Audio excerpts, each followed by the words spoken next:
கிண்டி அரசு மருத்துவமனையில டாக்டருக்கு நடந்த இந்த கத்திக்குத்து சம்பவம் தமிழ்நாடு முழுவதுமே ஒரு பெரிய அதிர்வலைகளை ஏற்படுத்தி இருந்துச்சு. அந்த பிரச்சனை இப்ப முடியறதுக்குள்ளேயே அதே மருத்துவமனையில இன்னொரு பிரச்சனை. அது என்னன்னு விளக்கமா சொல்றாரு செய்தியாளர் முருகேசன். வாங்க கேட்கலாம். கலைஞர் நூற்றாண்டு உயர் சிறப்பு மருத்துவமனையில் கடந்த 13ஆம் தேதி மருத்துவர் பாலாஜியை கத்தியால் குத்தி தாக்கப்பட்ட சம்பவத்தை தொடர்ந்து இன்றைய வரைக்கும் இந்த மருத்துவமனை பரபரப்பாக இருக்கிறது.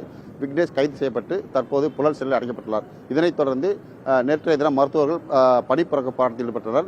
இந்த சூழலில் தற்போது நேற்று மாலையிலிருந்து, அதாவது கடந்த 13ஆம் தேதி பணிப்புறக்க போராட்டம் நடந்த சூழலில் பெரும்பாக்கத்தை சேர்ந்த விக்னேஷ் என்ற இளைஞர், 31 வயது இளைஞர் வயிற்று வலி காரணமாக பித்தப்பையில் கல் இருப்பதாக கூறி மருத்துவமனையில் அனுமதிக்கப்பட்டார். அப்போது அவர் அவசர சிகிச்சை அனுமதிக்கப்பட்டு பொது பிரிவுக்கு மாற்றப்பட்டு மீண்டும் அவர் உடல்நிலை கருதி அவர் அவசர சிகிச்சை காரணமாக அவசர சிகிச்சை மாற்றப்பட்ட சூழ்நிலையில் இன்றைய தினம் காலை அவர் இறந்துவிட்டார்.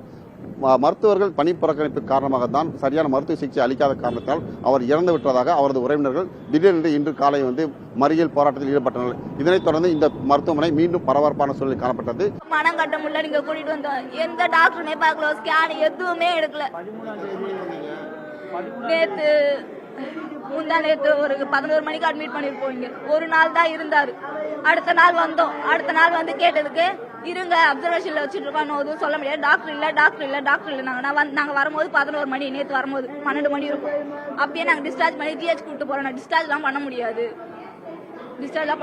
நாங்க வச்சிருக்கோம், பார்க்கலாம் இருங்கன்னு சொன்னாங்க. அப்பயே சொல்லியிருந்தா கூட நாங்க கூட்டிட்டு போயிட்டு இருக்கோம். எதுவுமே சொல்லல. எதனா ஒண்ணு பாக்கணும்ல, அதுவும் பார்க்கல.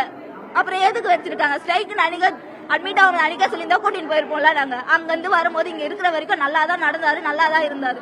அப்புறம் எப்படி போனாரு? நல்லா பேசினாரு. 12 மணி வரைக்கும் போன் பண்ணி நல்லா பேசினாரு. நாளைக்கு காலையில வா, அதெல்லாம் எல்லாமே பேசினாரு. அப்புறம் காலையில கேட்டா அந்த மாதிரின்னு சொல்றாங்க.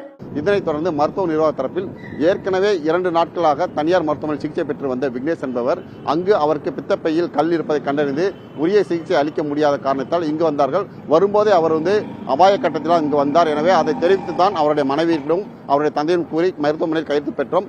அவர் இறக்கும் தருவாயில் கூட 2-3 முறை அவருடைய உடல்நிலை ஆபத்தை கட்டத்தை இருப்பதாக கூறி அவருடைய உறவினருக்கு எச்சரிக்கை விடுத்தோம். இந்த சூழலில் நாங்கள் மருத்துவர்கள் பணி புறக்கணிப்பு போராட்டத்தில் ஈடுபட்ட போது கூட அவசர சிகிச்சை பிரிவில் மருத்துவர்கள் போதிய அளவில் பணியில் இருந்தார்கள்.